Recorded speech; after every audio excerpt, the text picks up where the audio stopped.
Kids would rather learn than eat. Kids would rather learn than play. In fact, kids think learning is play. We propose that all toys were invented by grown-ups to get rid of kids. All games were invented by grown-ups to get rid of kids. Let's take as an example the questions kids ask. Kids ask brilliant questions. And we say, look, kid, why don't you go away and don't bother Daddy because Daddy wants to think about the important problems of the world. Now, we don't really do that. We really say, look, kid, here's a toy.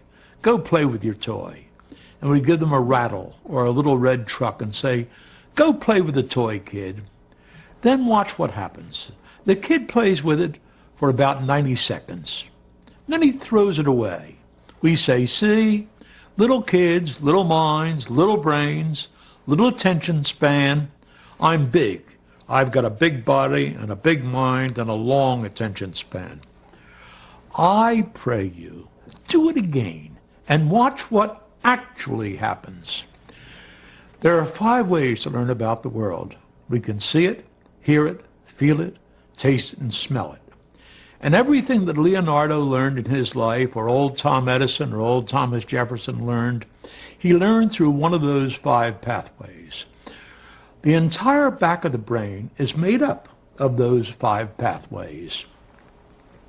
If you drew a line right up here, everything behind that has to do with incoming information. Everything in front of it has to do with outgoing motor response.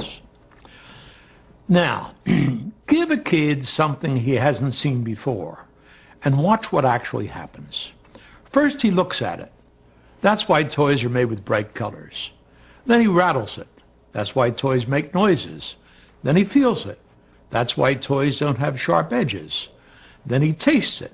That's why toys are made with non-poisonous colors. And then, by gosh, he smells it. We haven't figured out how toys ought to smell, so they don't smell at all. That process takes 60 seconds. Now he has had 5 laboratory tests available to him. He used the 5 laboratory tests, 1, 2, 3, 4, 5. It's a beautiful thing to see. Now he does one more thing before he throws it away.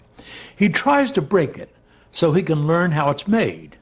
That's why toys are unbreakable, so he can't learn how it's made. It's one of the 2 general approaches to the prevention of learning. The first is put him in the playpen where he can't get at it. And the second is give him something he can't break. The whole process takes about 90 seconds. And he throws it away because there's nothing left to learn from it. We adults watch that superb demonstration and we use it to prove his inferiority. He's got a short attention span. Let me ask you a question. How long should anybody pay attention to a rattle or a little toy truck? Maybe the answer to that question is as long as there's something to learn from it. And if that's true, every child I've seen does it better than any adult I've ever seen do it. Because children know learning is a sort of